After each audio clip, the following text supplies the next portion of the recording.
พูดถึงไขมันคุณผู้ชมหลายคนอาจจะร้องยี้เลยใช่ไหมล่ะคะเพราะความรู้สึกแรกคือเจ้านี่แหละที่เป็นตัวทำให้มีรูปร่างที่ผิดไปจากเดิมแต่อย่างไรก็ตามเจ้าไขมันก็ยังมีสิ่งที่เราน่าจะรู้เกี่ยวกับมันอยู่เพราะมันยังแบ่งแยกออกได้เป็นหลายแบบทั้งแบบที่ดีและไม่ดีลองมาฟังหมอแอมกันนะคะและสุดท้ายแล้วเรามาดูกันว่าเราจะจัดการกับไขมันแต่ละประเภทอย่างไรนะคะ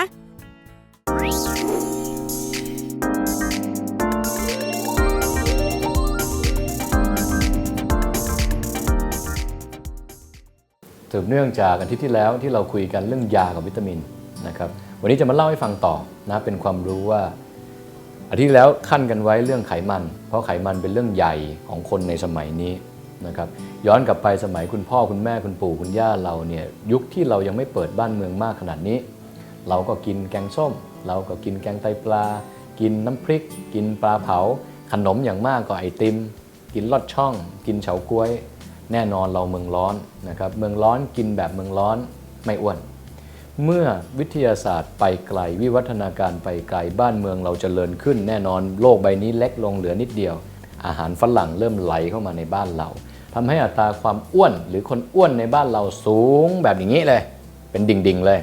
อาหารที่พวกฝรั่งกินไม่ใช่อาหารที่ไม่ดีแต่เป็นอาหารที่เหมาะสำหรับเมืองหนาวเต็มไปด้วยแคลอรี่เต็มไปด้วยชีสเต็มไปด้วยเนยเต็มไปด้วยนมเต็มไปด้วยสิ่งที่เราเผาผลาญออกได้ยากเมื่อเหตุการณ์อย่างนี้เกิดขึ้นไม่ว่าจะเป็นอาหารฝรั่งอาหารหวานเค้กขนมเบเกอรี่เข้ามาเยอะเราก็กำลังสนุกกับมันโดยที่ไม่รู้ว่านั่นคือศัตรูตัวฉกาจที่เขาเรียก silent killer หรือผู้ฆ่าที่แอบค่อยๆเข้ามาในบ้านเราทีละนิดนะครับงั้นเมื่อเกิดเหตุการณ์อย่างนี้ขึ้นเนี่ยคนในบ้านเราในเมืองไทยในกรุงเทพมีคนเป็นไขมันสูงหรือคอเลสเตอรอลสูงเต็มไปหมดเลยนะคอเลสเตอรอลคือสารตัวหนึ่งที่อยู่ในอาหารการกิน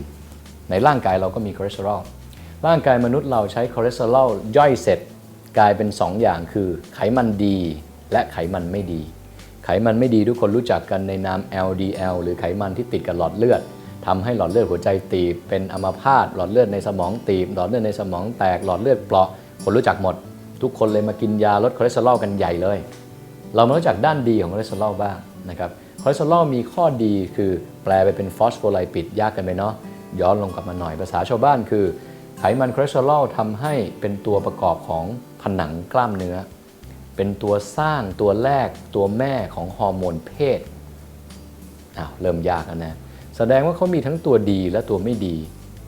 การจะทำให้ไขมันที่เข้าไปคอเลสเตอรอลกลายเป็นตัวดีเยอะๆคือการออกกำลังนี่คือสิ่งที่เราพูดกันมาทุกยุคทุกสมัยว่าออกกำลังเถอะดีเพราะมันเป็นการสไลเดอร์ให้ไขมันเข้าไปเป็นของดีนะคือ good fat ถ้าเราไม่ออกกำลังกายเลยทุกอย่างที่เรากินเข้าไปไม่ว่าจะเป็นหอยนางรมหัวกุ้งไข่ปูฟัวกราเครื่องในปลาหมึกของมันๆของทอดชีสเค้กมันๆกะทิเครื่องในฟัวกราไล่มาหมดเนี่ยอะไรที่มักจะมันมักจะอร่อยบอกเลยนี่คือการทดสอบจากพระเจ้าจากธรรมชาติของที่ถ้าเราตามใจปากเป็นการทดสอบใครที่มีสมาธิมีจิตตั้งมั่นคุณได้รับสิทธิ์ในการอยู่ต่อแบบไม่นั่งรถเข็นไม่นอนบนเตียงมีชีวิตคุณภาพที่ดีถ้าวัดกันในบั้นปลายสุดท้ายหมอเจอคนไข้ทุกวันคนไข้ที่ไม่นั่งรถเข็นชนะเสมอคนที่กินดีอร่อยดีหลายๆคนถามบอกถ้าหมอไม่ให้ฉันกินไม่ให้พี่กินแล้วความสุขจะเหลือตรงไหนเหลือตอนแก่ไงไม่เหลือตอนนี้หรอกตอนนี้มีความสุขหมดทุกตอนนี้สุขตอนนี้ทุกถนัดตอนแก่ทุกครั้งคุณภาพชีวิตที่ยืนยาวไม่ได้นับที่อายุนับที่อยู่แล้วมีคุณภาพหรือเปล่านะครับวันนี้จะมาสอนให้ฟังว่าเมื่อเรากินยาลดคอเลสเตอรอลเนี่ยเราคิดเองตรงนี้วิทยาศาสตร์ไปกดดูใน Google ทุกคนก็จะหาเจอว่ามันคือเรื่องจริงกินเข้าไปเสร็จมันไม่ได้เป็นลดไขมันเลวนะมันเป็นลดคอเลสเตอรอลหมดนั่นนะตัวดีก็หายตัวไม่ดีก็หายบริษัทฝรั่งเขาก็บอกว่าการกินพวกนี้มันดีเพราะว่ามันเป็นเรื่องของคอมเมอร์เชียลในโลกใบนี้มันเป็นเรื่องการเมืองมันเป็นเรื่องเศรษฐกิจกินยาเยอะๆเขาก็รวยขึ้นด้านเราอยู่ไกลในเอเชียเราก็กินไปเราก็เป็นเหยื่อเอาตังค์ให้เขาไปเยอะแยะไม่เห็นด้วยนะครับถูกกว่าง่ายกว่าเริ่มที่ต้นเหตุยาลดคอเลสเตอรอลกินปุ๊บไขมันลงดีทุกคนฉลองไซด์เอฟเฟกต์ที่ตามมาคือเมื่อกี้มันก็ต้องไปทำลายผนังเซลล์ทำให้กล้ามเนื้อฝ่อกล้ามเนื้อรีบปวดกล้ามเนื้อปวดสะบักปวดแขนปวดขาไร้สาเหตุไม่ได้ออกกำลังนี่แหละเขาเรียกฤทธิ์ของยากลุ่มสเตตินนะครับ2มันเป็นผนังในตับด้วยตับอักเสบ2 ดอกนะครับ ช็อตที่ 3 คือทำลายฮอร์โมนเพศอันนี้มาเป็นชุดพอกินไปนานๆเข้าฮอร์โมนเพศชายตกฮอร์โมนเพศหญิงตกก็เซ็กซ์เสื่อมเพศสัมพันธ์ไม่ดีอารมณ์ไม่ดีซึมเศร้าพุงโตเผาผลาญน้อยกินไปนานๆเข้าหยุดไม่ได้อีกนี่คือยางั้นการเริ่มต้นที่ง่ายที่สุดคือการคุมอาหารวันนี้บอกเทคนิคไว้เลยไม่ต้องมาเจอหมอนะครับก็สามารถทำเองได้ 1. การกินนี่แหละคือสำคัญที่สุดนี่เขาเรียกยาเทวดาเช้ากินเยอะๆ พวกที่ไม่กินข้าวเช้าไปกินบ่ายเลยไม่ดีทั้งสิ้นกลางวันกินปกติเท่ามนุษย์มนาเขาข้าว1จานก๋วยเตี๋ยว1ชามผัดไทย1ชามเย็นอย่าไปกินแป้งนะการไม่กินแป้งเป็นการลดน้ำหนักอย่างยั่งยืนและดีที่สุดแต่เย็นต้องกินโปรตีนกินผักมื้อเย็นเมนูคลาสสิกกินแล้วสุขภาพดีคือกินสุกี้มีวุ้นเส้นมีผักมีปลามีหมูมีไก่มีเนื้อได้หมดไม่เอาข้าวไม่เอาเส้นไม่เอาลูกชิ้นไม่เอาขนมปังนี่คือสิ่งสำคัญที่เล่าให้ฟังในตอนที่2ว่าวันนี้เนี่ยเราเดินหน้าต่อกันมาว่าร่างกายมนุษย์เราเนี่ยเราต้องเรียงลำดับให้ถูกเหมือนตัวเราไม่มีใครรักเราเท่าตัวเรามาหาหมอหมอก็ไม่เข้าใจตัวคุณเท่าตัวคุณเองหมอเป็นโค้ชที่จะบอกให้ทำ1 2 3 4ไปสู่แชมเปี้ยนไปสู่จุดที่มุ่งหมายถ้าการเดินไปต้องเดินเองหมออุ้มไปไม่ได้นะครับในวันนี้เล่าให้ฟังแล้วว่าทฤษฎีที่1คือการกินเช้ากลางวันเย็นกินให้ดีตัดแป้งทิ้งให้หมดไขมันในเลือดจะค่อยๆลงไขมันจะค่อยๆดีขึ้นเพิ่มเติมสุดท้ายก่อนจบวันนี้ออกกำลังการออกกำลังในเบื้องต้นในการลดคอเลสเตอรอลไม่ใช่ไปยกน้ำหนักแล้วมันลดได้ไม่ได้การออกกำลังกายมี3อย่างหมอจะเล่าต่อในตอนออกกำลังนะครับแต่ให้จดไว้ก่อนว่าวันนี้เพิ่มต้นในการกินและคาร์ดิโอเอ็กซ์ไซส์คือการออกกำลังกายหัวใจนะครับการออกกำลังกายหัวใจมีหลายอย่างไล่ไปเลยดีที่สุดคือว่ายน้ำเพราะไม่มีการกระทบกระทั่ง2ปั่นจักรยาน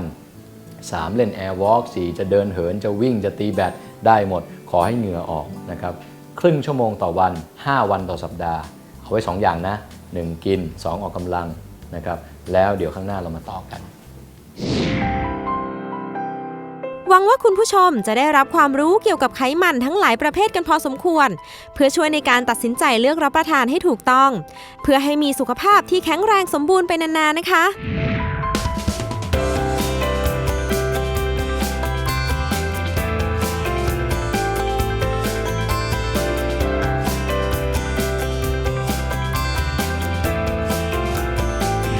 วันนี้นะคะคุณผู้ชมก็ได้รับความรู้เกี่ยวกับเรื่องของ anti aging เวชศาสตร์ชะลอวัยและเรื่องของไทรอยด์ไปไม่มากก็น้อยกับรายการสุขใจใกล้หมอค่ะค่ะสำหรับคุณผู้ชมที่มีคำถามนะคะก็สามารถฝากคำถามไว้ได้ใน Facebook สุขใจใกล้หมอถ้าคำถามในส่วนตัวก็ inbox มานะคะเรามีคุณหมอตอบให้ทุกประเด็นและทุกคำถามค่ะวันนี้เวลาของสุขใจใกล้หมอหมดแล้วจุ๊บจิ๊กสุภดาวิจักรชัยวงศ์และพี่ปลายธนาอัมพุต้องลาไปก่อนสวัสดีค่ะสวัสดีค่ะ